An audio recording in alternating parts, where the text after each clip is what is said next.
Hello and welcome to FOFANews. I'm AnComSciCom, and with me today I have...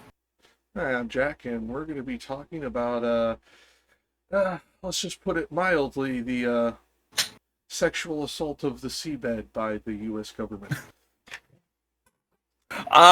maybe a little more explicit than I would have put it, but it's not inaccurate. It's not the word I want to use, but that one will get us in trouble on YouTube. Fair enough. Yeah, so due to an executive order last month, the Trump administration has decided to just open up the seabed for unlimited mining, including allowing for all sorts of mineral exploitation involving NOAA, the Department of the Interior, the Department of State. They're just looking to basically do open season on minerals on the seabed. Now, at first glance, it probably seems to a lot of people like, this is no big deal. But the problem is, you probably don't know just how incredibly delicate the ecosystem of seafloor life is, not to mention how crucial it is to the global life cycle as well as humans in particular. Yeah, for those of you who are not oceanography or marine biology nerds, we are talking about an area of landmass that is roughly the equivalent of half the continental United States as far as square mileage. We are talking about ecosystems that we barely understand, and every time we learn something new about them, we realize just how much more important they are to maintaining our weather, our pollution caps, our ability for the oceans to recap certain harmful chemicals and all kinds of other things, as well as the primary one, sequester carbon. Yeah, for those of you who don't know, the ocean absorbs about, what is it, 50% of the carbon dioxide that humans emit every year? Yeah, that goes straight into the oceans. And it is one of the things contributing to the acidification of oceans because all that CO2 dissolved into water becomes carbonic acid. Uh, Well, but the thing is these are meant to eat these. Like, funnily enough, and it's not 50% of human generated CO2. It's 50% of all CO2. So this is everything on the planet CO2. 50% of it ends up in the ocean at some point or the other. um be yeah. it in kelp form, plankton, phytoplankton, blah blah blah. Pick your list of your list of animals and plants, and there is a metric crap ton of them in the ocean that eventually end up in this cycle as well. And that's just the ones that we notice up at the top that you might notice with scuba gear. Like, when we start getting deeper, where you need to start having submarines and ROVs to examine anything, these things capture even more carbon because they are literally living off of the carbon detritus, because they're detritivores, from the lighted world. All of their carbon, all of their nutrition, for the most part, comes in from the lighted and oxygenated portion of the ocean, rather than the extremely low oxygen and almost no light areas of the ocean that they live. We are talking Yeah. point one microlumens. For those of you who know anything about light in a camera work, point one microlumens, not point one lumens. Point one microlumens is how much light they get. And just to kind of give a comparison, what is the minimum amount of light that the human eye needs to be able to see? I think 5 lumen. I forget. I'd have to look that up because I didn't look it up specifically. But I know right now these three lights that are aimed at me is about 800. Yeah. So to put it a different way, this is about 1/50th of the amount of light that the human eye needs to see. So if you were down that far, it would be utterly pitch dark. Now there's some modification to that, because there are some free divers that have gone as deep as 1,000 feet, where you're starting to get into the really low light regions. Um, I don't know if the pressure affects their eyes like it does when we do high pressurization in space capsules, but they have noticed that certain lower light abilities pop up in high pressure environments. It may be the same down there too, but yeah, you're not seeing a whole lot. If you are seeing anything, you might see your nose. Yeah, you might be able to barely see your nose in front of your face. You can wave your hand like this and you probably won't notice a thing. Except for the breeze of So water across your yeah. face. So just to kind of give an idea of the scope of this order, so it applies to what is known as the U.S. Exclusive Economic Zone waters, and Or the then it, EEZs, yes. yeah, Which is the how most people will EEZ, see you. This is how you will see it in the news when you watch this. If you're ever yeah, watching CNN, they will talk about the EEZ yeah, and never and then it explain what it includes, is. yeah, and then it includes, quote, areas beyond national jurisdiction, close quote, which, for all intents and purposes, means international waters. Now, there Well, is, not even of just course, international waters. Protected international waters is also available on this. That means yeah, these little protected marine refuges we have put out in the middle of the ocean to, in some cases, protect the last few members of surviving species might be at risk as well. exactly. And then it's worth noting that it could potentially also expand into waters that are controlled by other countries, and we might just be real sneaky about it.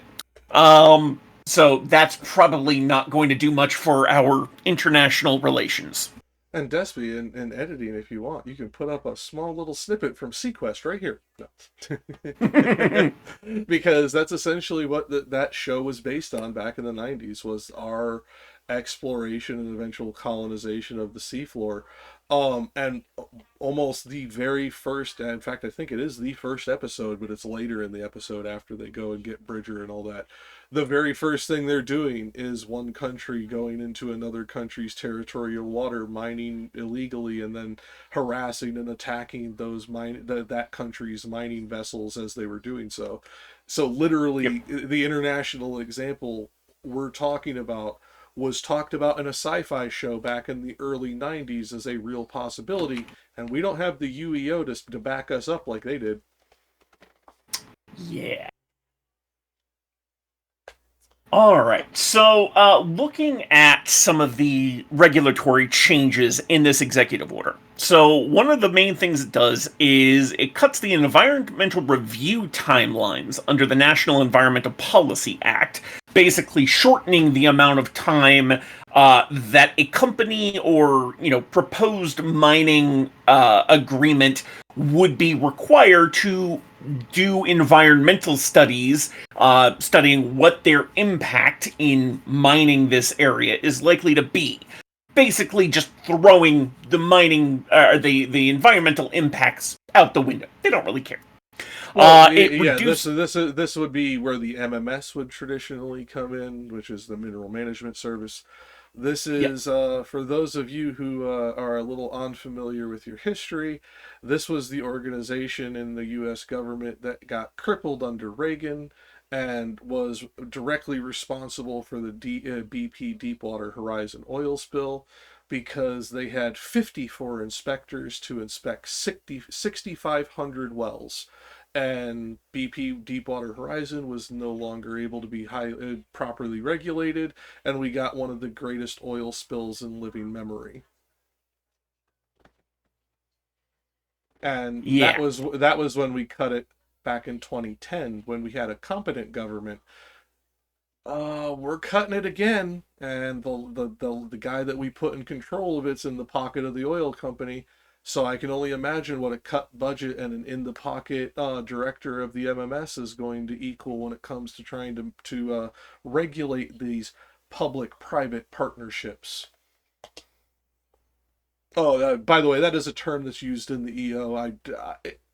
We have not brought it up so far because it will bring a cold sweat to most of our fucking spines, because when you start talking about deregulated public-private partnerships, we start thinking about the hellfighters in Iran and a few other places where we had oil fields back in the 50s and 60s before a bunch of crazy other shit happened. And yeah, I just go look at a Yeah. history book and realize why we're terrified of this concept. So another thing it does is reduces the public consultation period for offshore mining projects. So normally, when you have any sort of big project, it's subject to a public comment period where average citizens like you and me can go and express our thoughts. Usually there's some sort of online form. They have to keep it open for a certain time, and they have to read through all of those comments. Doesn't mean they have to do anything about it, but at the very least, it gives gives the average citizen a place to express their opinions and views on a particular thing like this. Where somebody like myself could go in and bring up the environmental impact study done on a very particular zone over in the Pacific Ocean called the CCZ, where they tried to simulate a small amount of harvesting. Just to clarify real quick, because I know what study you're going on, the news article that covered this said it was done on the CCZ. It was not. It was done on the Peru Basin. But they're extrapolating the results to the CCZ. Well, that's because for those of you who don't know underwater seamounts, which by the way I didn't, I had to look all this crap up too. That's because the CCZ is in the basin. The basin is a larger area than the CCZ. No, it's the Clarion-Clipperton Zone is between roughly Hawaii and Mexico. The Peru Basin is, as the name suggests, much farther south next to Peru. Yes, other side of the equator. Yeah, but it stretches all the way up to the equator from what I saw on the topo maps. That's why I was saying it has similar environments, and that's why they used it as a analog. Similar, yes, but they're far enough apart that I don't think that I think it's worth pointing out that they're not the same place. I should say you're right to do so. I should say just because they are neighboring very novel analogous areas. One is a protected water, the other is not. That is why the experiment happened in the non-protected water that shares almost all of the same salinity, temperature, current content, etc. Just some species will be different due to region. I mean, the CCZ is about as far north of the equator as the Peru Basin, where they ran the original experiment, is south. So it's going to be a very similar climate. And remember, these are areas in the ocean. We draw little circles up at the top of the water. At the bottom, some of these regions are very, very close together when you really think about it, because you have to think about depth and angle. And people forget this. Trying to map stuff on a ball, the closer you get toward the core, closer shit gets together with the same angle of deflection between them. So, like, some of these regions, even though they're thousands of miles apart on the sea surface, they can lose as much as 5 to 8% that distance when they start to get down to the 3,000 meter range. And some of these areas of the ocean go down to 35,000 feet. Much, much deeper.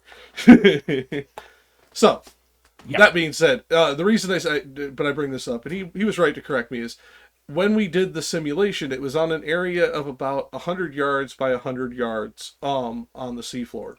We did not actually harvest any of the nodules beyond the couple we used for sampling it. It wasn't actually a harvesting cycle. We just ran the robot essentially around this area for 100 by 100 yards. This was in the 80s. Late 80s, but the 80s. When we went back 26 years later, it still had not recovered. This was not a strip harvesting simulation. This was a very minor, ecologically inclined harvesting simulation. And even that, where we were trying to protect the environment, 26 years later, we can still see the tracks. We can still see certain areas that are different colored than the rest of it because of the damage we did 26 years ago. Some of you watching this won't have been alive when we did this experiment. I was 3 years old. Mm-hmm. Yeah. So Like, just to give some things from the paper itself, they were saying 26 years later, after they did a simulation of mining disturbances. So they didn't actually mine anything. They basically kicked up a bunch of sand for all intents and purposes. It was more complicated than that. But they had a little robot go. You ever been in a pool where they have the little robot? I don't know, this is more for the people watching. You ever been in a pool, see a little robot going back and forth, little zigzag lines across the bottom? That's what they essentially did to the bottom of the ocean for about the equivalent of 3 football fields. Yeah, so a very small area. So 26 years later, suspension feeders, which is to say basically,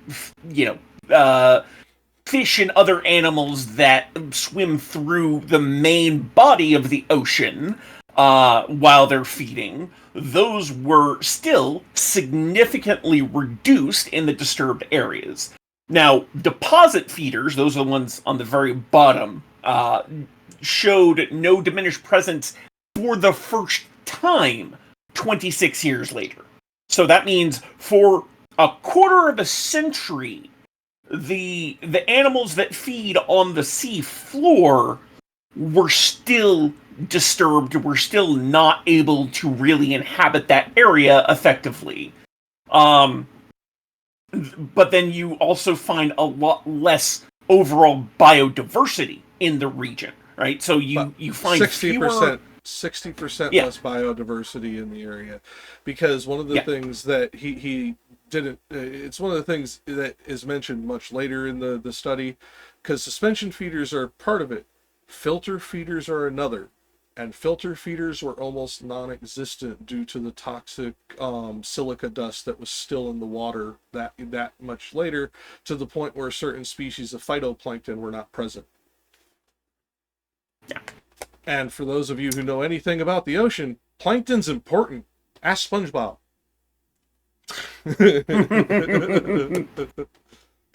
So, a further change this makes is it limits the administrative discretion, which is to say the discretion of the agency and leaders of the agencies in question to deny permits based on ecological grounds. So if someone comes to the agency who is evaluating a mining permit and says it will cause this, and this ecological damage, the executive order says, okay, well, we only care if it's like really, really severe. If it's just kind of, highly severe, we're going to let it go through anyway. Well, considering the people that are on his particular advisory board in this particular scenario, they will not take anything more than a itemized and objectified impact calculus experiment. The things that take 50 years. Yeah. AKA, we will not be able to stop anything on ecological grounds under this current administration. Now, as far as the value they claim they'll get from this, they project or estimate that there will be about $300 billion in mineral value potentially accessible. If anything, that's probably an underestimate. Looking at just the estimates of the CCZ itself in terms of what sort of metallic nodules, basically just clumps of multi-metallic rocks that are at the sea floor, the largest estimate I could find is about 6 billion tons of manganese. Manganese ore runs probably about $300 to $500 per metric ton on the market. Obviously, that's going to go down if there's a major glut of it coming from this operation. But still, it's a lot of it's a lot of metal coming onto the market. They also project 100,000 jobs created, which, given the increase of, robotics and other forms of automated processing probably quite a bit lower than the projection they give. Yes, if we are to estimate just based on the CCZ, which we shouldn't, by the way, because it is actually one of the less resource rich areas of our areas that we can be talking about.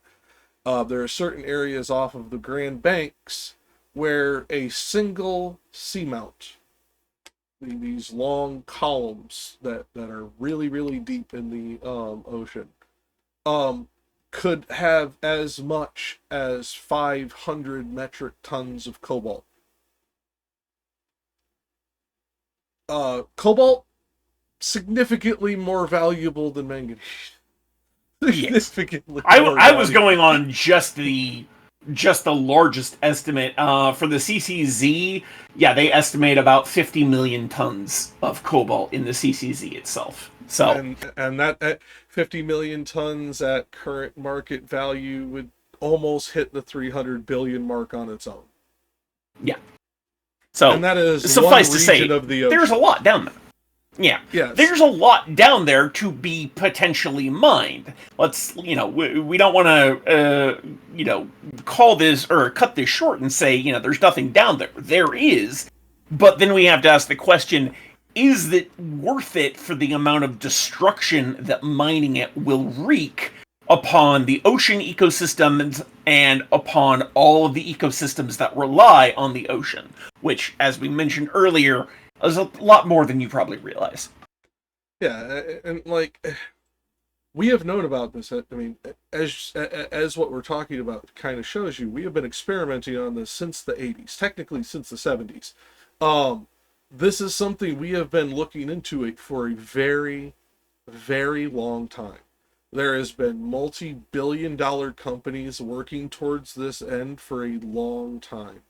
The reason that we haven't done it yet is the cost. And when people hear that, they initially always think dollars and cents. And that's part of it. Don't get me wrong. When you start mining this deep, it is very expensive. The reason is that it is very expensive is because of our reclamation requirements. If you are going to damage the environment, you have to have an active, sound, and valid plan for how to recuperate and reclaim that area after you leave, or at least do a significant amount of repair before you leave to aid it in its recovery after you're fucking gone. That's all gone. He got rid of that during his first term, and now he's doing this. Yeah. Remember all those for the people in the Pacific Northwest who are watching. Remember all of those logging operations where they plant a tree? Notice how that stopped about 8-9 years ago? Yeah, Trump did that, and Biden didn't fix it.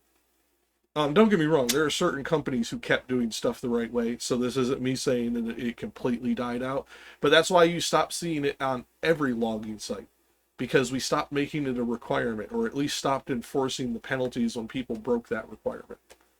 And now we're doing things like this. We are no longer requiring reclamation on areas when we are going in and damaging them. And that is a big problem. And we're doing that on a promise of lower value, which, to me, when I see a value this underestimated on what these people would consider a business deal, this tells me they're hiding something. I don't know what type of thing they're hiding. I don't know why they're hiding it. But when I can do the raw math, and I can follow just what I can you can go on public access information, stuff from, the U.S. Geological Service, look at satellite data. Just the stuff that I can track and the raw data that I can track. I can estimate over 5 times the amount they're estimating. Why are they estimating so low? Furthermore, why are they estimating so many jobs so high? For 100,000 jobs, this would mean that everything that we are harvesting, we are also refining here.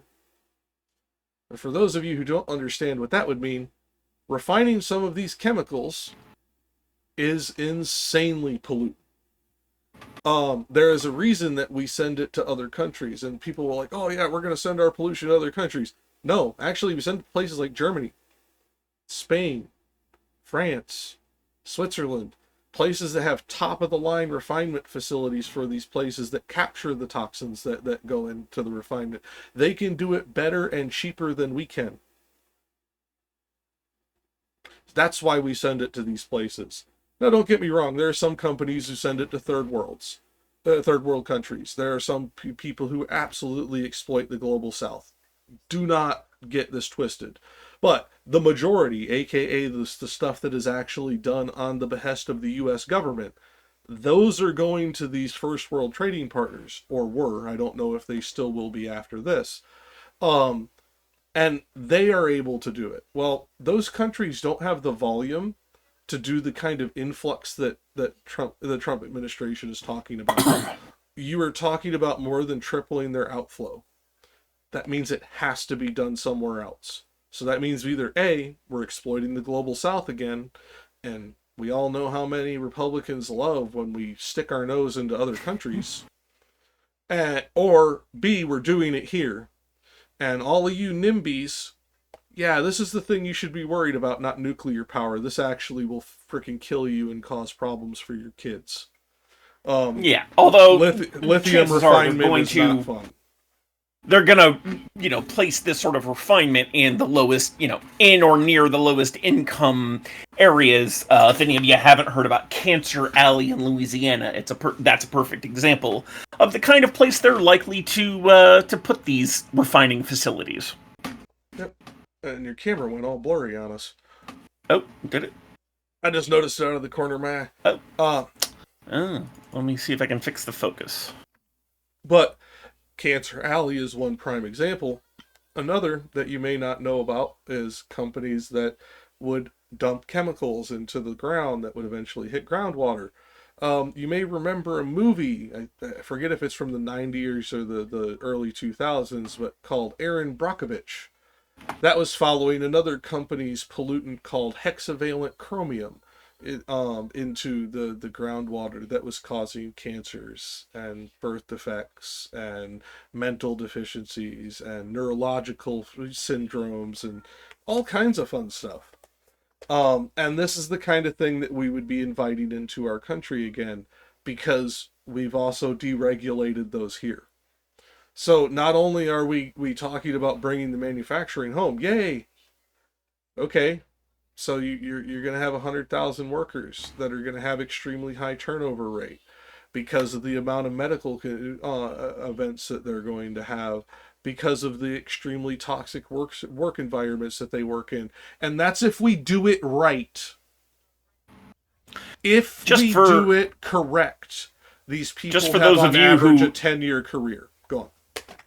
For those of you who enjoy some music based on this, there's a song that's been covered by plenty of people called the Chemical Workers Song. I highly recommend listening at least once to give you an idea of the working conditions that people in these sorts of chemical refinement facilities have to undergo just to have a job, because it's not pretty. And let's go to places like Switzerland, where they actually have the regulations to do it right and treat their employees right. They still have an average working career of 10 years due to the health hazards. Think about this, people. It should. 10 this years is not... and you will be retired because you are disabled or near disabled due to the health conditions you got from your job. Yeah. So, moving on from there, as if that weren't bad enough, then of course you have the geopolitical implications. So, as I mentioned earlier, the, quote, areas beyond national jurisdiction, close quote, where they are expanding this mining activity, gets you into trouble with neighboring countries, or even those countries that maybe aren't so neighboring. China comes to mind. Because guess what? The South China Sea probably has a lot of minerals in it. And we'll be damned if we're not going to try and get our hands on those.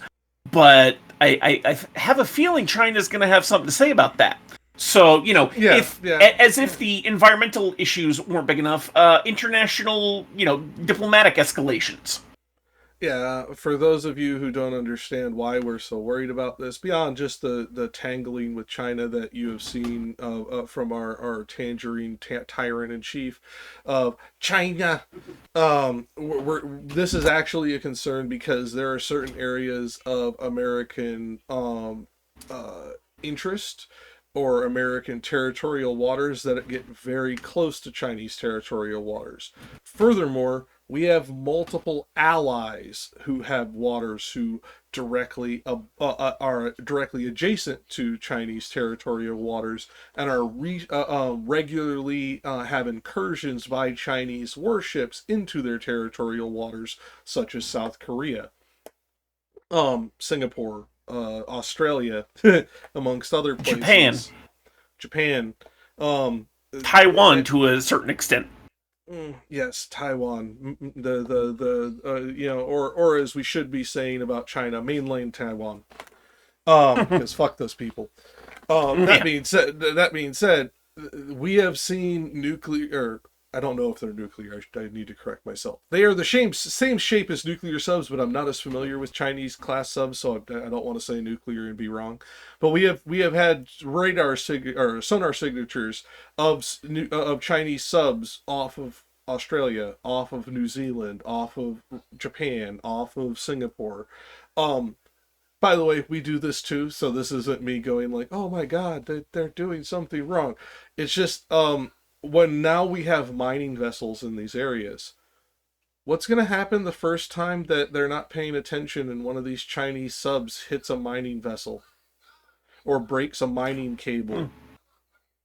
Not Or intentionally, we just do just something, or one of our ships does something similar to a Chinese mining vessel. Because let's face it, with as much of a concern as it is that they might shoot us, we're just as likely to shoot them. Yep. I mean, I was just using the primary example of these subs are in their waters that we know that they are in, close to their home. The dive planes. What would that do to a ROV tether? I have a sneaking suspicion either we're damaging that dive plane or that ROV tether's getting ripped to shreds. Either way, something's breaking. Yep. Um, in which case, that's millions of dollars, no matter which one of those two is damaged. Um, now we're going to be taking China to international court. Yeah, that's going to go. We're going to go after the CCP's Navy in international court over corporate espionage, essentially. Yeah, Accidental corporate more likely, espionage. it would just result in escalating tensions, leading eventually probably to a hot war. um, hopefully that's not what happens, but yeah, it's Hopefully it's not, but now like you have the to reason admit, we say this is I'm not trying to be fear mongering. We are using China as yeah, a prime example because of how many of our allies and our territorial waters abrupt Chinese territorial waters, and the yeah, fact that China has also been doing roughly the same thing that we have been doing, where they're trying to expand out of their EEZ as well. Um, the issue with this is just one example of many. What happens when we accidentally piss off the UK or France or Germany? The people who we actually like, supposedly. What happens when we start pissing in their Cheerios and breaking their shit? Because this is going to be unregulated. We're not going to be able to tell how much these companies are taking, how much they're refining, how much they're polluting, or who's doing what. All we're going to know is who holds the contract. And that doesn't tell us a whole lot.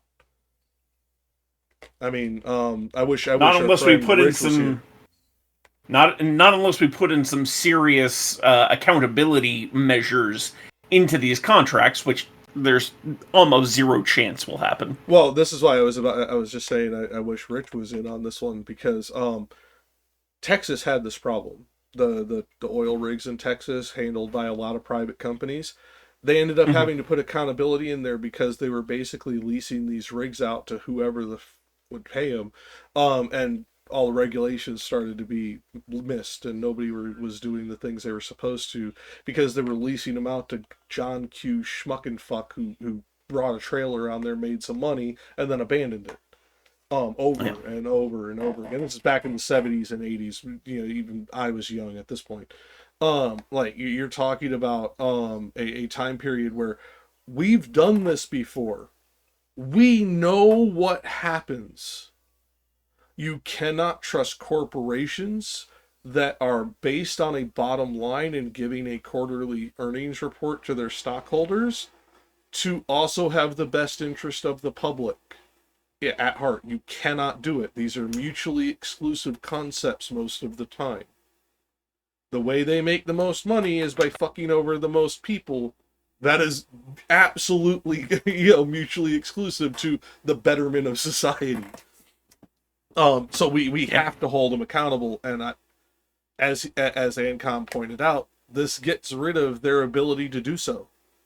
We don't even know what the limited administrative discretion means. Does that mean discretion at all?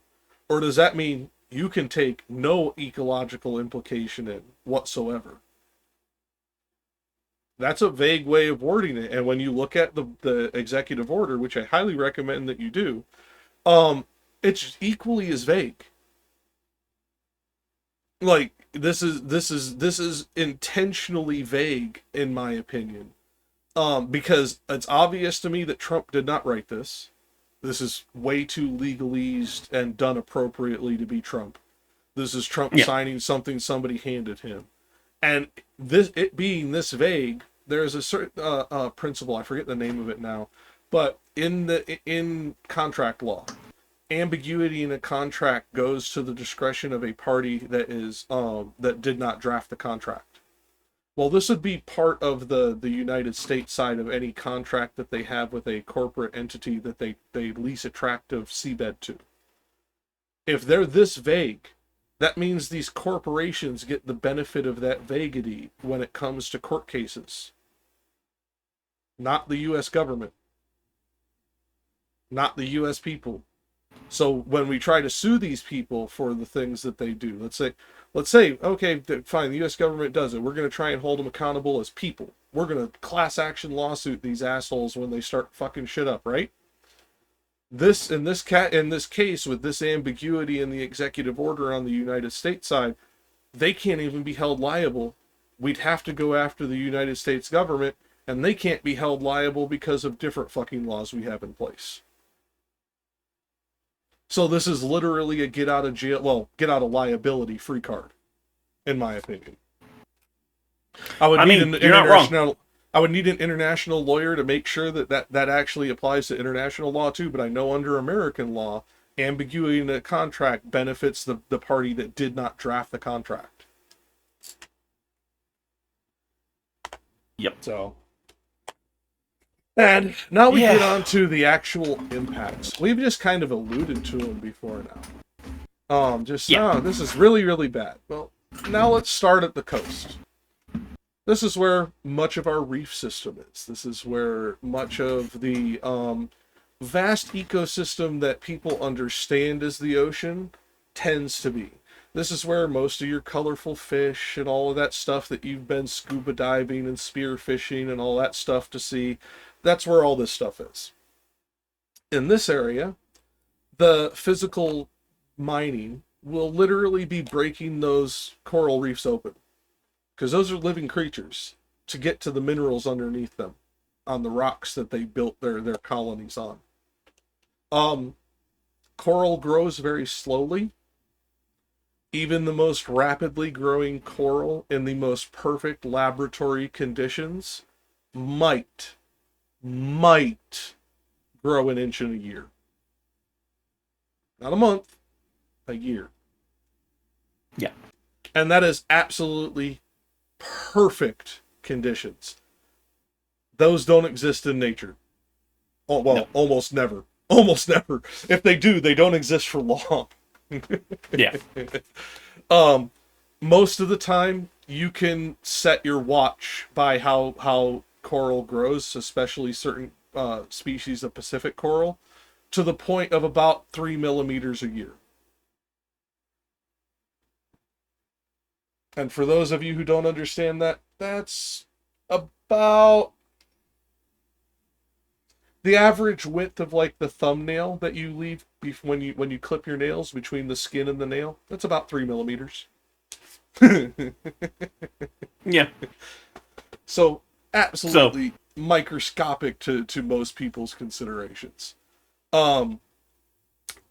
So for example, any of you who are in Florida and you've seen those big old barrier reefs out by Hutchinson Island or down by Miami Beach where there's these long stretches of reef, that reef could have taken 400,000 years to grow.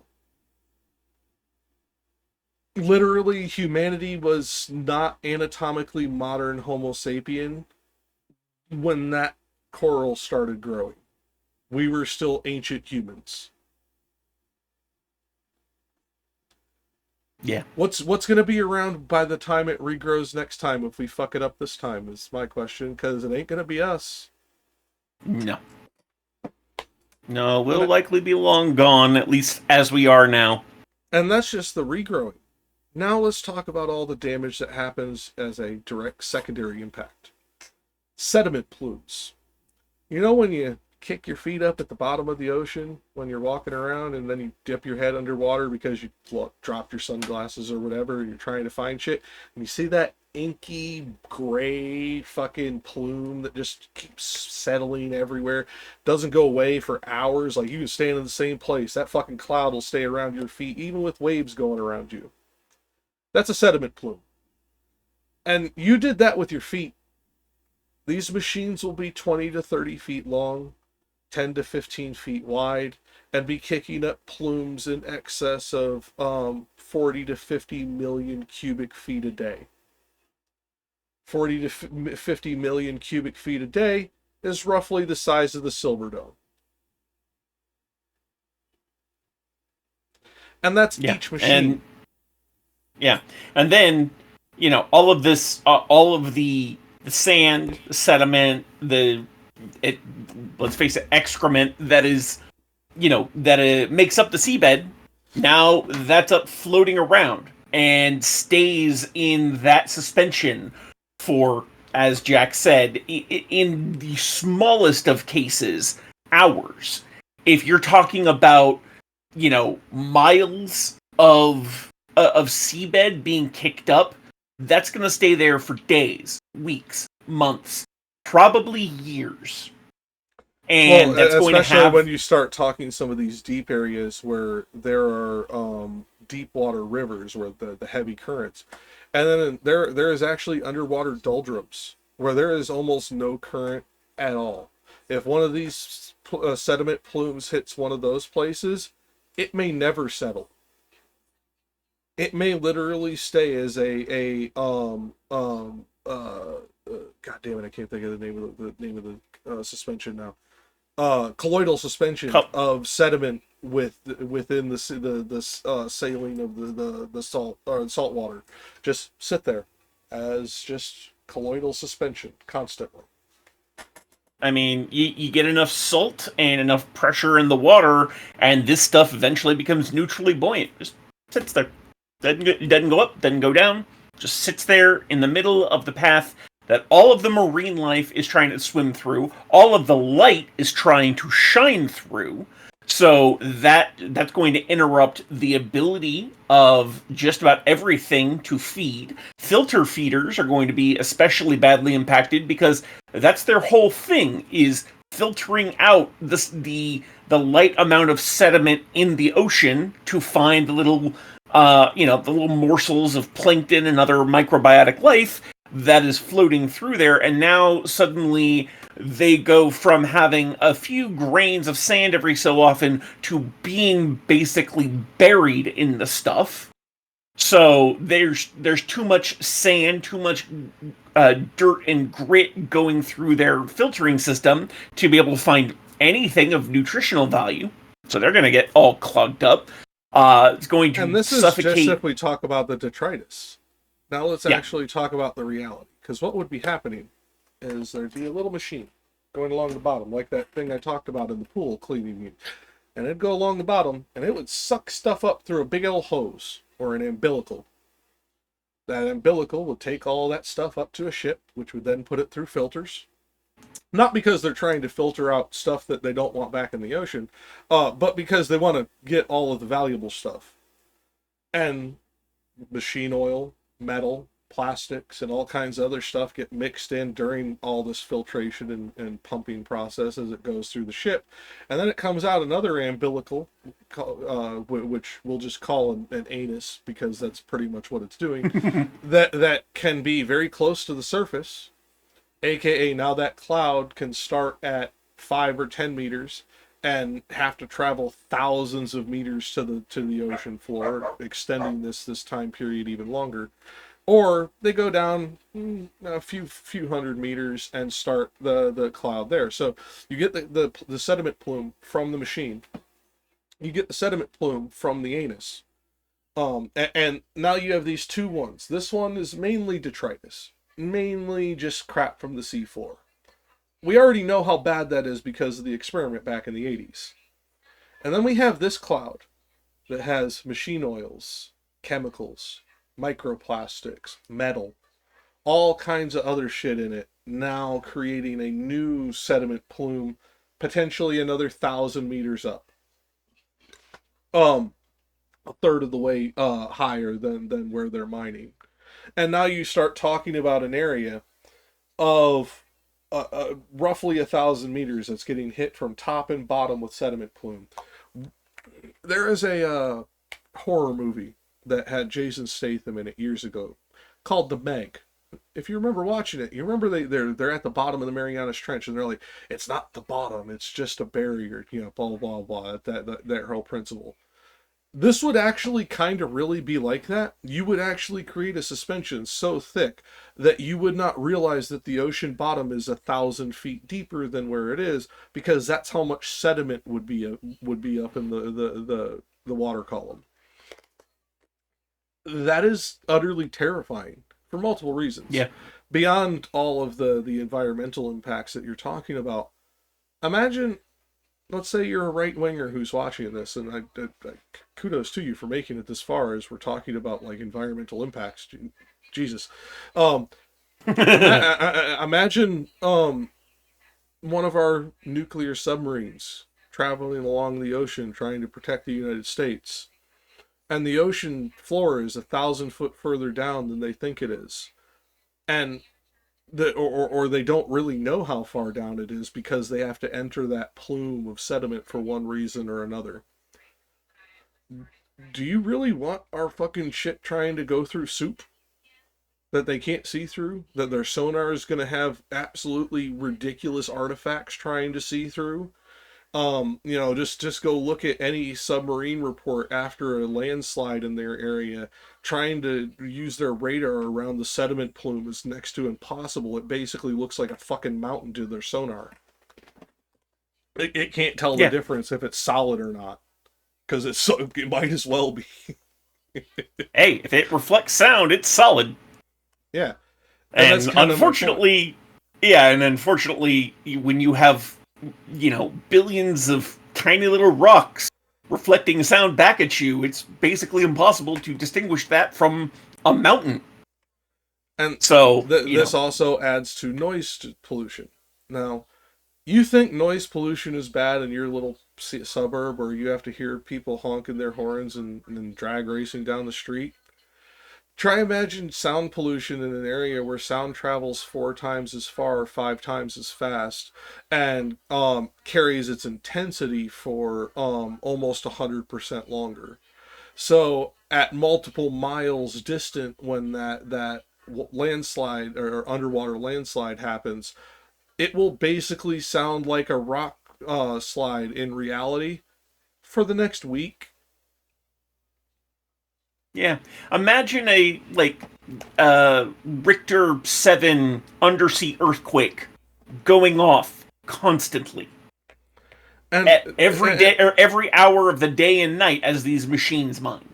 Now, we're being slightly hyperbolic by comparing it to a landslide, but That's only because that's the only other thing currently under the ocean that's not alive and many hundred tons that are this loud. We are talking about sounds that will deafen whales.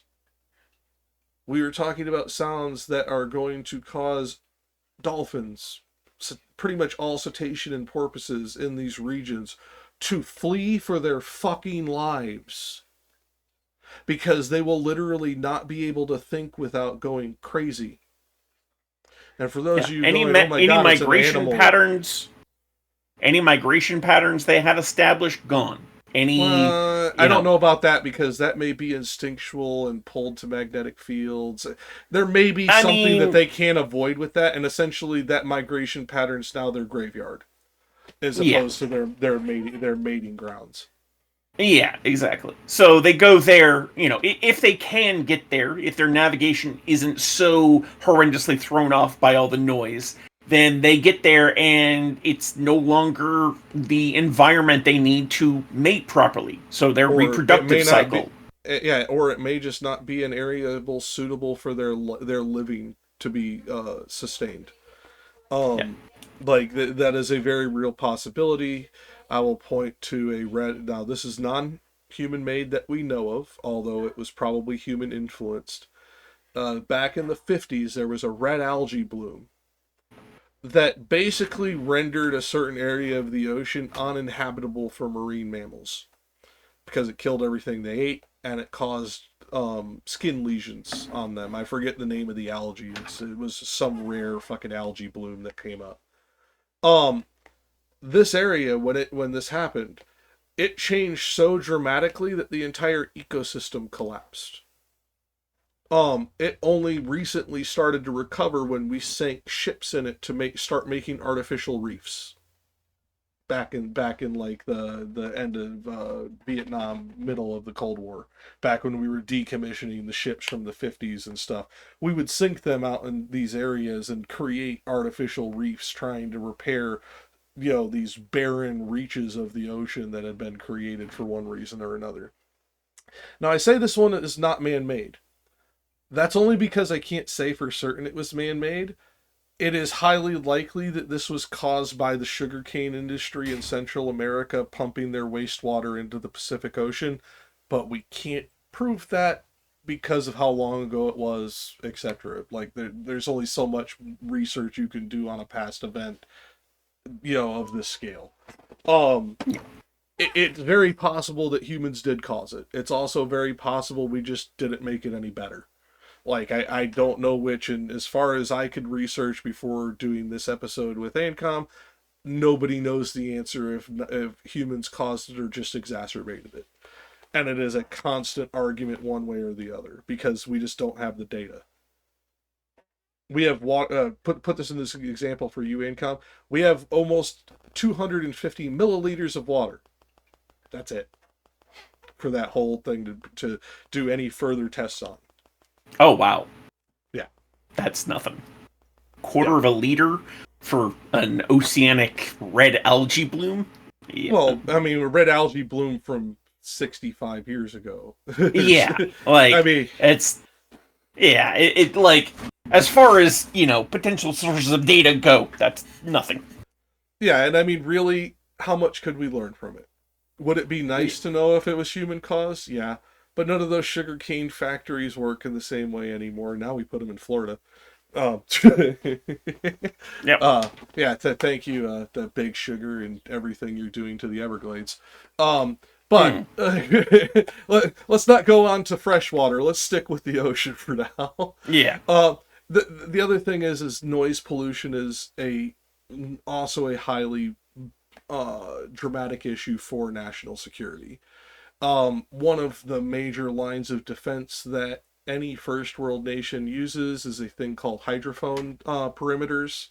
And basically this is a way to listen for certain engine sounds at certain distances from our contiguous shoreline. Think of it like a tripwire. It's essentially a doorbell saying ding dong as somebody walks through the beam. If we were to put this much sound into the water, that would essentially be useless. You were talking any sound barrier that we could put in place that would be significant enough to catch these motorized vehicles coming in, going, dead, running silent, like many of the submarines would be doing in this situation. It would be almost impossible. We'd have to active ping at all times. You could no longer do passive sonar in these regions wherever this mining was going on. It would have to be active sonar pinging to get any. And even then, as we mentioned earlier, the effectiveness even of an active ping would be diminished. Well, if there's a sediment plume in the region, but yes. Well, even if there's background noise, because ultimately you still have to filter out. Yeah, but active pings operate on a highly specific frequency, and they usually operate at above 170 decibels. It travels insanely far. Like, the amount that we'd lose out without a sediment plume would be minimal. Okay. Yeah, it's just because, think about it like this. Even in the middle of a rainstorm or, a thunderstorm where everything's super loud, if you hear the fucking tornado alarm go off, you're going to hear it because it's at a certain decibel, certain frequency, so on and so forth. It's easier to filter. And we do that naturally within our brains. These people have damn near supercomputers doing it on these submarines now. Fair enough. Yeah, like, I wouldn't want to try and be a sonar operator, but let the computer do it. Yeah. And I think the last thing before you go on, this will also affect fisheries. So, that's actually what I was going to go on to. Oh, was besides the national security implications, there's also domestic economic considerations, because, as Jack just said, it's going to devastate fisheries. Any zones where where fishing boats go to catch large scale schools of fish, those schools of fish are almost certainly based out of some coral reef system in the area, because that's the general habitat for most of the kinds of fish that we're catching. No, I mean, we catch a lot of open water fish too, but those open water fish are highly sound dependent. They're highly pollution dependent. For example, bluefin tuna. These are open water fish that don't rely on reefs. If we were to too heavily pollute the Pacific Ocean where these fish were to travel, you may see Japan come out and start a new world war because we fucked with their tuna. There are open water fish that we can fuck with this too. It's not just the reef based fish that this will affect. But yes, the fish that you eat and I eat, and most people in this country, unless it's freshwater, comes from those reefs. Almost all of it. Salmon, it's grown in open water, over reefs, in nets. Because that's how they get all the other stuff that they eat, is by being in a general region. When we farm salmon out in the open ocean, we can't farm them where they would naturally swim in the open ocean, when they're not in our rivers to spawn. Because they're too deep at that point.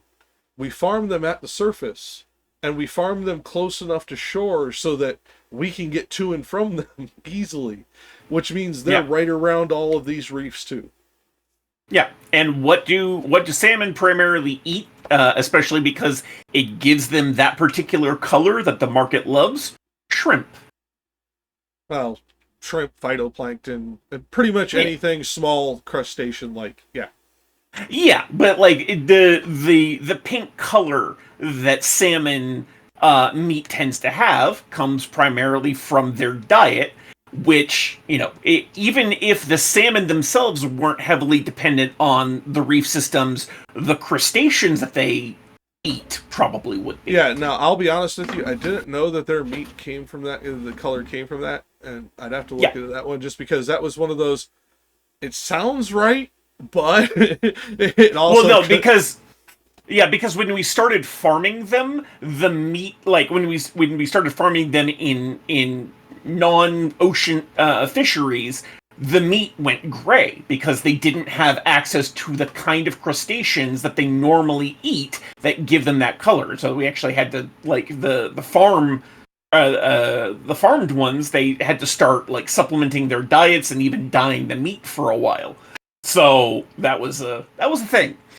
Because the market wanted the pink color, and so when you give them gray salmon, no one wants that. No, that's fair. Honestly, when the gray salmon, I forget if it was a National Geographic, Smithsonian, some fucking documentary I watched on PBS way back when.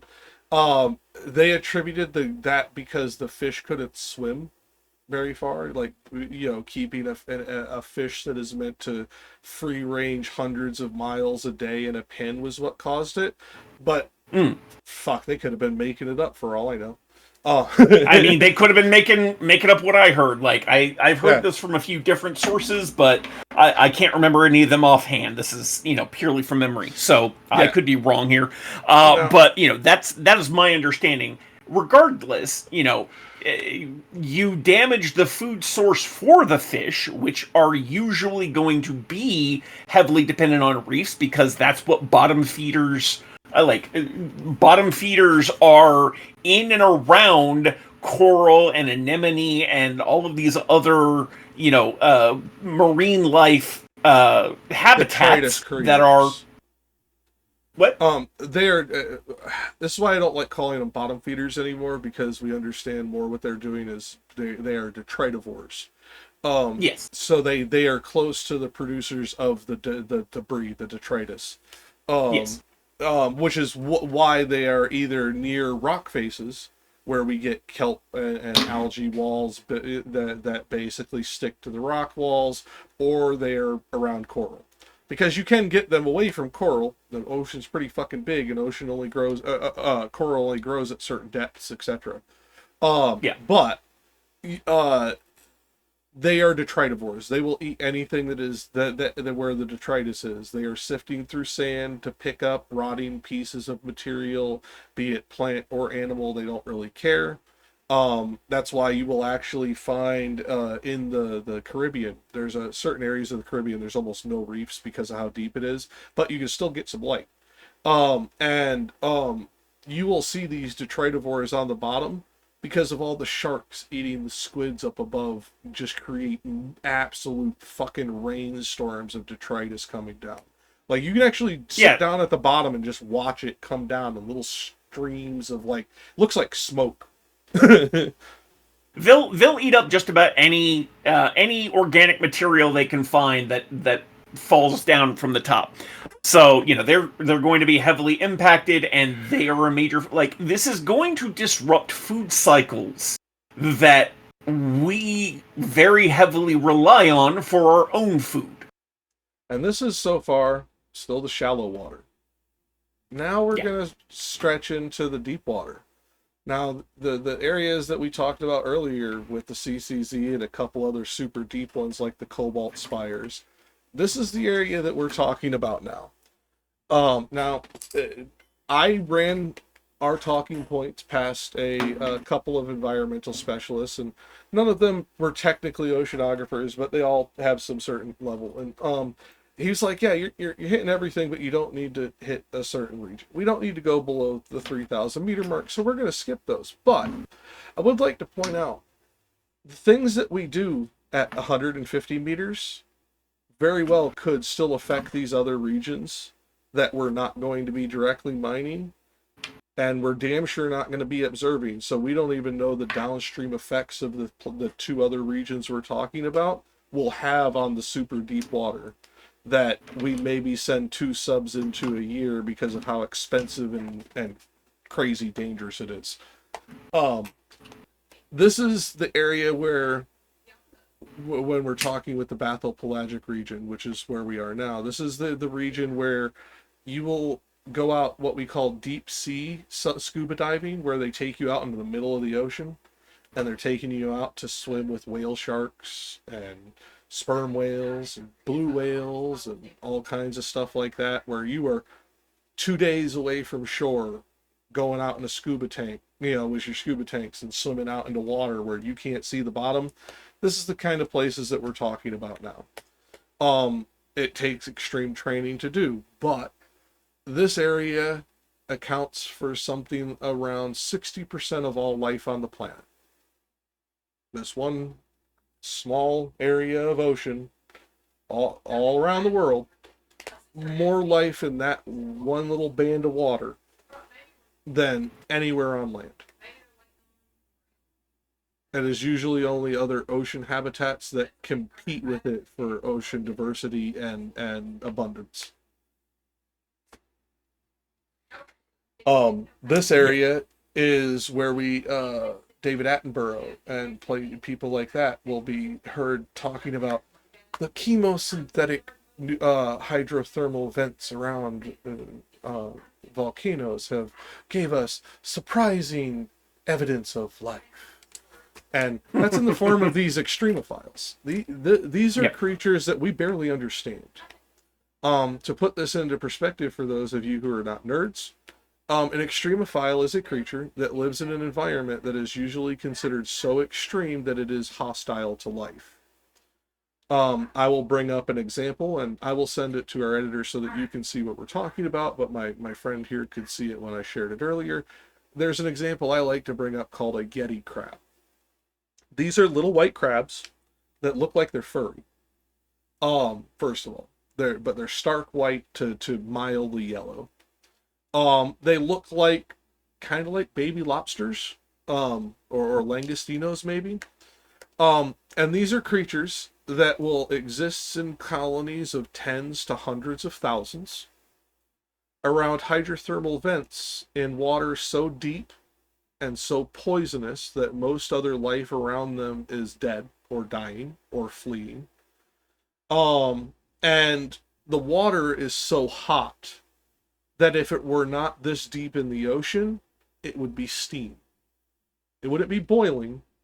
It would literally be vapor. We're talking water temperatures in excess of 1,000 degrees in certain places.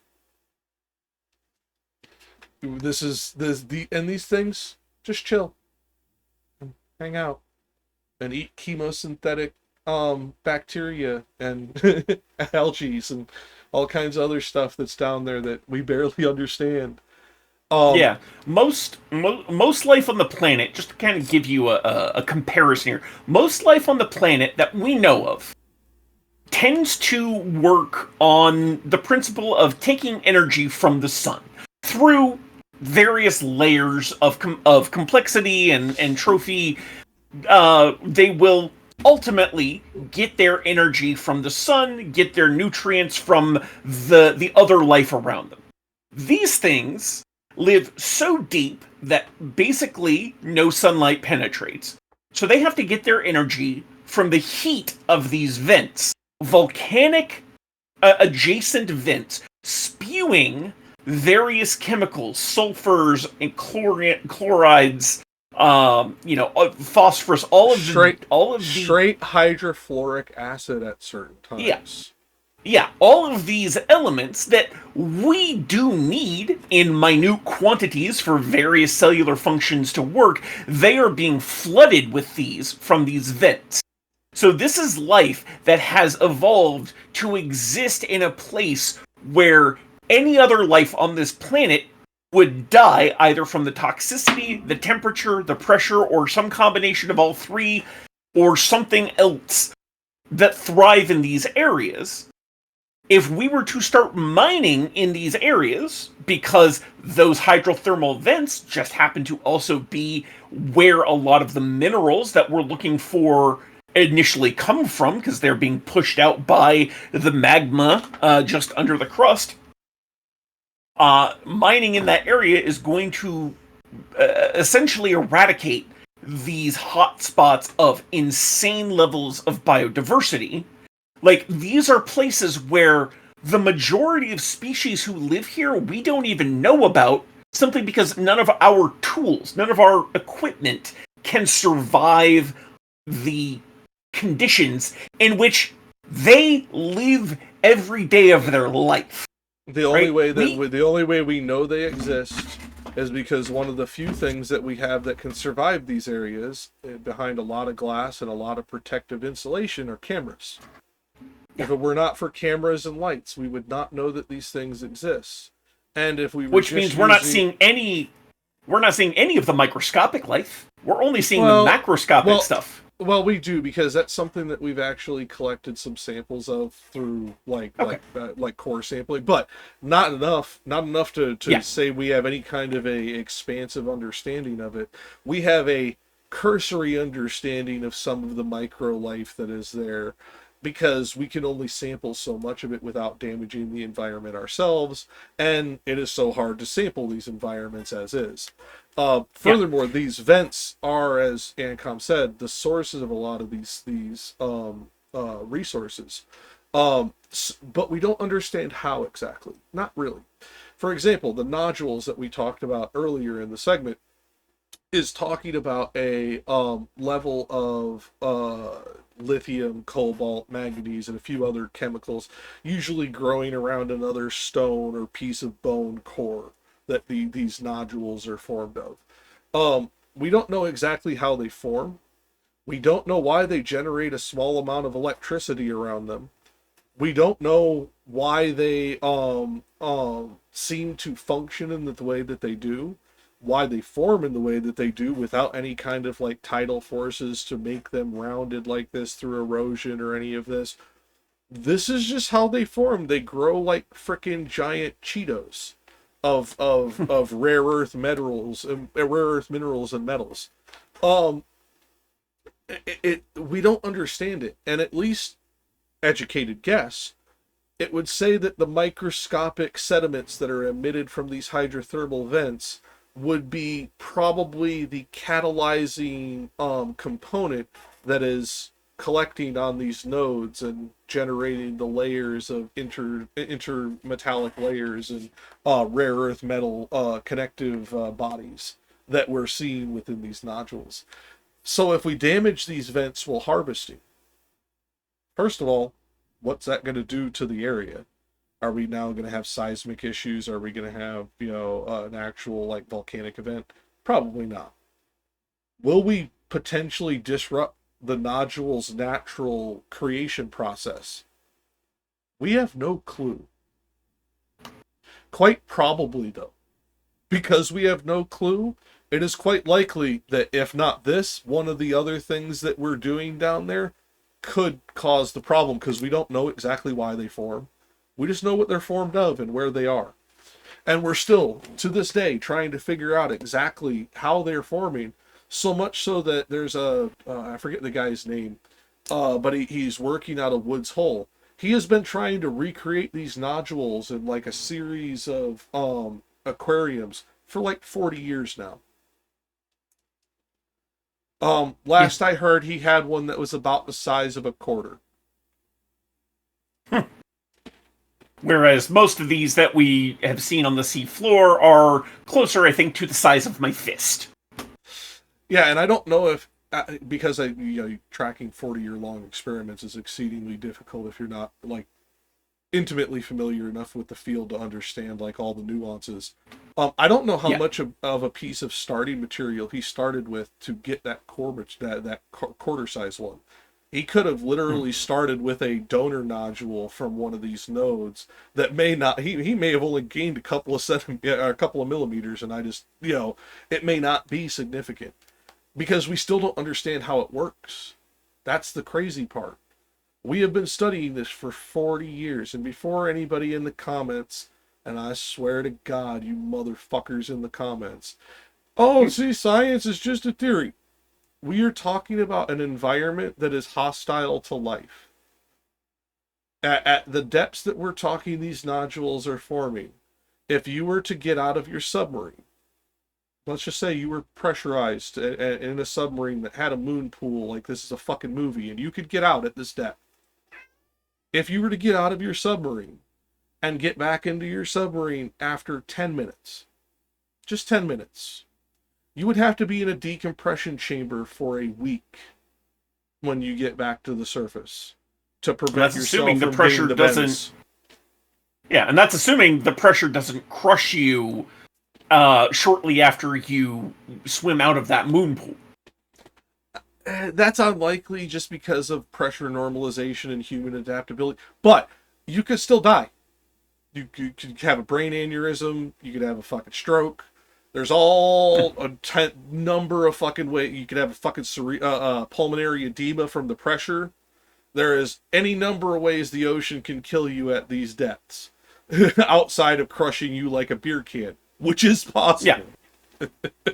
Yeah, and like even if you're not crushed by a beer can, imagine the amount of additional work your heart needs to do just to continue to pump blood to the rest of your body with 10 times atmospheric pressure, crushing every square inch of your skin. Now your heart has to work that much harder just to be able to get the blood to where it's trying to go, which means you are at a much higher risk of a cardiac incident, or as he said, or as Jack said, a stroke, or any of the other things that can come from having to tolerate that increased pressure. So there are so many different ways just the pressure alone can potentially kill you. And then, you know, even if you survive that, when you get out of that pressure, you now have to be in a decompression chamber, because otherwise the same thing happens in reverse. Suddenly your body has adapted to the much higher pressure and you are in much lower pressure, so your heart is pumping way too hard. So many different ways. Nitrogen buildup, and yeah, it does so many things. Yeah. And now let's just take those two out of account. Let's just take the pressure out of account. You are now talking about an environment. Now this is slightly pressure related, but because of the pressure, you are not breathing normal air. You are breathing an exotic gas environment. Because if I were to pressurize air to the depth that you need, I would have to mix it with something, or the O2 would become toxic and you would die from literally breathing air. Yep. This is not like the movies, people. You don't just go down to the middle of the fucking ocean and then pop up to the surface like it's a fucking yo-yo. This is extremely, extremely dangerous, extremely expensive shit to do. Ask the people who tried to go visit the Titanic. They tried shortcuts. They got crushed like a soda can, quite literally. These are I don't need to relitigate that one. That one was done to death on the news. That is the kind of shortcuts that we're going to see in this mining push. And when you start talking those kind of shortcuts at depths that make the depth that sub was at look shallow, because there's still daylight there. You can still look up and see the sun at that depth. Not where these ones are going. When anything fuck up, it's going to be a microsecond before they even they have to react to anything. And if you thought the Deepwater Horizon shit was bad because, you know, something broke so deep that we barely have any machines to go down and fix it in the first place, and it was spewing, you know, thousands of gallons of oil per minute or something ridiculous like that. Imagine that happening even deeper with even less accessibility. Well, not even deeper. BP Deepwater Horizon was at 18,000 feet. That's like 6,000 meters. That's much deeper. It is why that one was so dangerous. But that is doing dangerous of something that we know how to do, which is drill for oil. We know how to do that protective. The reason it was dangerous is because of the depth. This will be dangerous for all kinds of different reasons. The depth is part of it. But we're also going to be having to do new technology. This is not something that's done. So this is going to be quite literally trial and error with no regulations. Any of you guys who are car guys who are watching this, shall we look at the safety regulations of the 1930s and 40s? Or the air regulations of the 1950s. Yeah, this is. You were talking about a technology that people are barely going to understand, not being regulated by people who understand the ecology and environments that they are mining in, not able to track the level of extraction being done to properly like make sure that things are not being done unfairly or in a way that is too exploitative to the US population. But also, we're not going to be able to track how much pollution is done. So now not only are we not going to be able to adequately prevent them from doing the damage, we're not even going to be able to track how much damage they're doing to try and fix it after the fact. I mean, this is literally a recipe for disaster. And when you start talking 1,000 to 2,000 meters, or 1,000 to 3,000 meters, like we're talking about right now, you're talking about seafloor scarring that can literally last millennia. We have evidence of a particular underwater landslide that was not very big off the coast of Barbados. It left a scar on the side of this cliffside that has persisted for over 4 million years. And the reason that we know that this has persisted for over 4 million years is the amount of erosion that has happened, because this particular cliff face is at the edge of the continental shelf, where there is a constant stream of sediment coming off of the North American continental shelf that is basically, think slow motion sandblasting this wall. And we can see the exact amount of erosion that has happened on this seawall, and see that the ocean current was different when it started, indicating how much closer the continents were at that time. Yeah. So we are talking about certain environments that can literally take longer than the time period of Homo sapiens existing on the face of the fucking planet to recuperate. Yeah. You thought it was bad in the coastal areas. Yeah, like, when people talk about environmental destruction on land, usually they're talking about impacts that'll last a couple thousand years.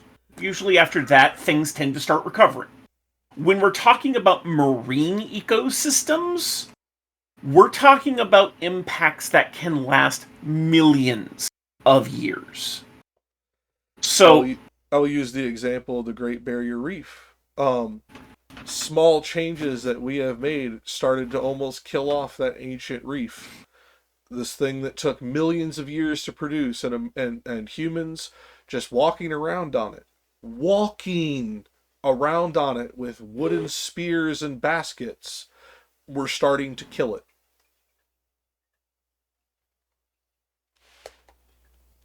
Yeah.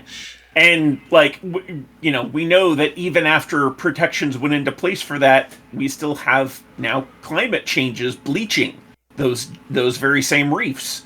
And that's a global scale thing. You can't just put in, one country putting in a regulation on that, because that's coming, or, that bleaching is due to increased carbon presence in the water and all sorts of other shit that I don't understand. Leading to it's the carbonic acid that you're talking about, but it is also water level decreases have been more extreme during their dry season due to the fact that reef technically resides within one of the world's largest tide pools. The water level gets lower, and they're actually absorbing more intense UV radiation because of all the damage we've done to the atmosphere, as well as the damage we're doing to the water, which would normally protect it from that UV radiation. Yeah. Because carbonic acid, UV light passes right through it. Like, it's not even there. Yeah. Yeah. So we're talking about, think of that level of destruction that we're currently watching happening, multiplied, probably by an order of magnitude at least, happening all over the ocean, Pacific and Atlantic, in the Gulf, all over the place. Anywhere that we can get our grubby little hands on because of economic prosperity and national security excuses.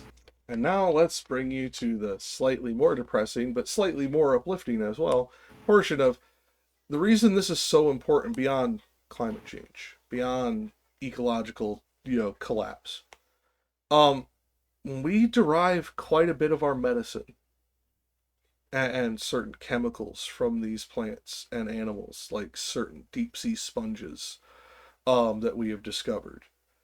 We have literally discovered cures for diseases from these animals.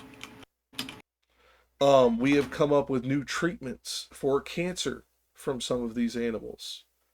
And to use a land example, there is a lovely little red and black lizard in the American Southwest called a Gila monster. Most people consider it a pest. It's venomous. It is a big pain in the ass. It won't really kill you, but it's annoying. Some guy just wanted to learn more about Gila monster venom. You now have Ozempic. You're welcome. Like that is Yeah. how some of this is discussed. This guy wasn't trying to create some kind of medical cure for something. He literally was just a nerd who wanted to learn more about Gila monster venom, being paid by an NIH grant. By those are gone by the way. But this guy working with, under government dollars, just playing around with Gila monster venom, discovered pretty much the most quintessential chemical compound in the last 20 years that has reshaped the pharmaceutical industry for at least the last 5. Another big one that I'm guessing a few more people probably are aware of is the horseshoe crab. Mm-hmm. That the blood of the horseshoe crab goes into a number of medical products that I can't even I can't even estimate. It's at least, I think, in the hundreds, if not thousands. Let's It just is put it this that way: when I tried to look up the list on MSN Notepad, the list took up 100 kilobyte. yeah. Tens The of list thousands of products. Yeah, the list of things that horseshoe crab blood goes into in order to fuel our current medical technology is truly enormous. And I want you to guess, not you, Jack, but the audience quickly, to guess where horseshoe crabs are mostly found. I gave you enough time to guess. It's mostly coastal shelves. They're primarily found along the east coast of the United States and along the coastal regions of Southeast Asia. Yep, and these are detritivores. These are one of the primary species that will be affected by this type of nodule harvesting. And furthermore, recently we discovered that horseshoe crabs are also essentially microbial farmers. Not we don't know, obviously intentionality comes into it, but due to the way that they travel along the seafloor and the way that their carapace traps negative space from currents, they actually become a secondary moving environment for microbe colonies. They essentially farm microbes just because of their shape. Yeah. So, if we start mining, we risk destroying or at least heavily damaging the habitat of these creatures that we depend insanely heavily on. The level of dependency we have on horseshoe crab blood, it is the biggest thing that you are dependent on that you probably didn't know about. Yes, and to put this into a historical perspective for you in the audience, horseshoe crabs have been around since before the time of the dinosaurs. There have been tens of thousands of species, that some extant, some extinct now, that have gone through the fossil record. Since anthropomorphic and anthropogenic climate change became a thing, we have seen, at least that we have personally witnessed as humans, the extinction of almost as many species of horseshoe crab have gone extinct in the last million years. Let me put that into perspective for you. That is almost one species of horseshoe crab gone extinct for every year or every month that since the first industrial revolution. Every month, a different species that you never knew existed, that we never identified by science, because we had just recently discovered some carapace of it. We may have discovered the last carapace of it, in many cases, because we never found another one. We literally may have found one of the last living examples of their species, and we have never found them again. Could they still be alive somewhere deep in the ocean? Yes. It's unlikely, but it's possible. And that's just what we did when we weren't paying attention to the oceans, when we weren't strip mining the oceans. What's it going to be like when we start?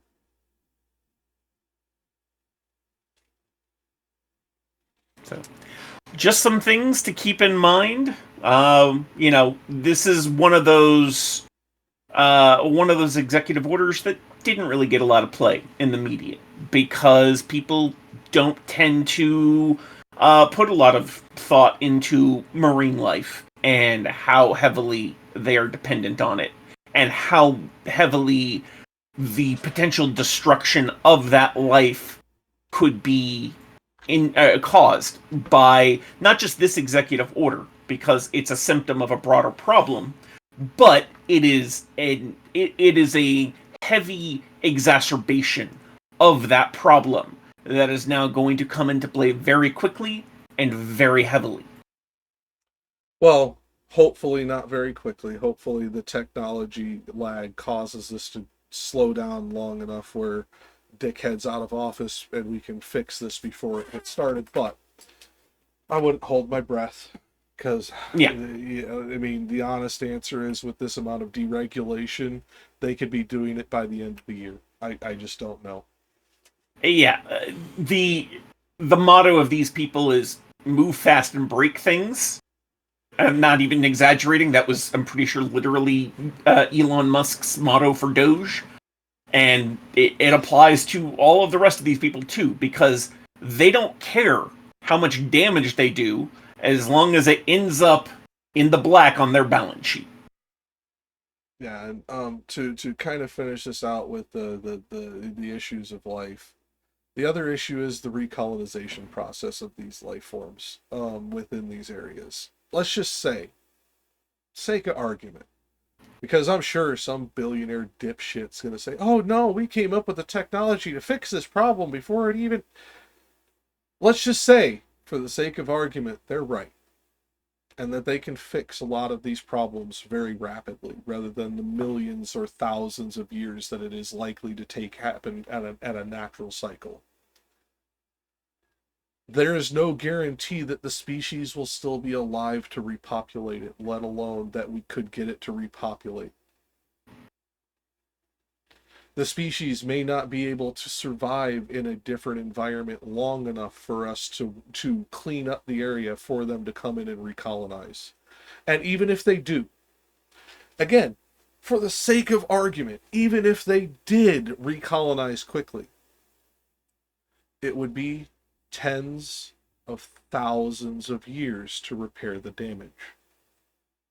That's if everything goes right, every promise they make is not a lie, and they literally do absolutely everything they can to try and protect the environment. Tens of thousands of years to recover this damage. Do you think it's going to take us tens of thousands of years before we have to start looking at harvesting that area again? Because I don't. I think it will be maybe 20 before we're starting to cycle over again.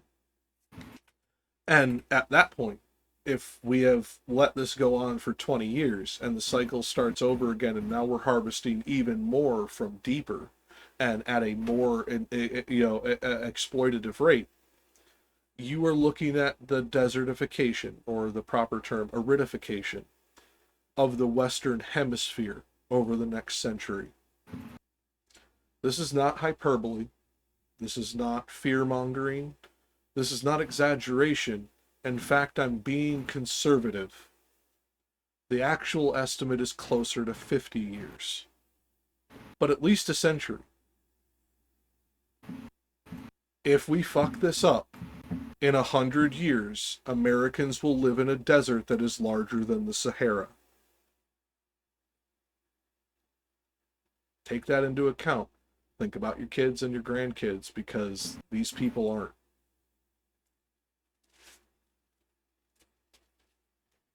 And with that, we thank you very much for watching. We know it's been kind of a downer for a lot of this, but this is information that needed to get out there.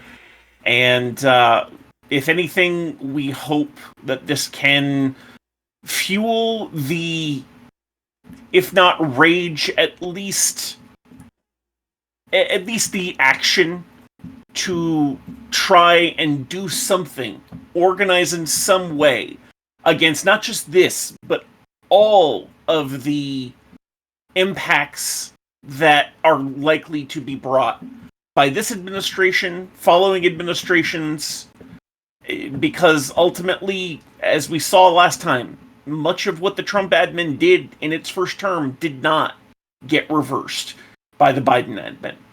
These actions that are being taken are not one presidential term away from being fixed. They may be as much as 10, 20, or more. Or they may never be fixed, because the priorities of political administrations tend to be about those things which got a lot of press when they happened. This didn't.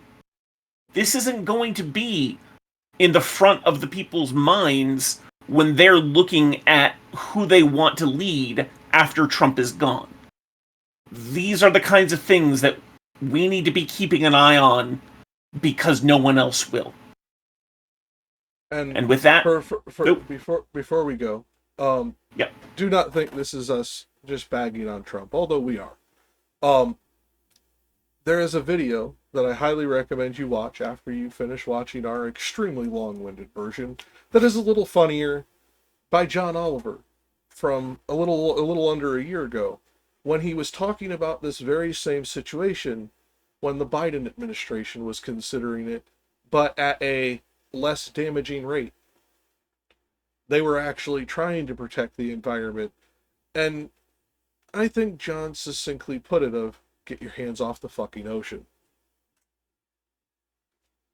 And with that, this has been FOFANews. Thank you very much for watching, and we hope you have a great rest of your day, night, or whatever other time you might be watching this. Goodbye. Hi there, this is Desperado Sensei with FOFANews. We'd just like to remind you to like and subscribe for our content, and also follow us on Substack. Every now and then we write pieces that don't necessarily turn out to be videos, so check us out when you get a chance. Thank you. Bye.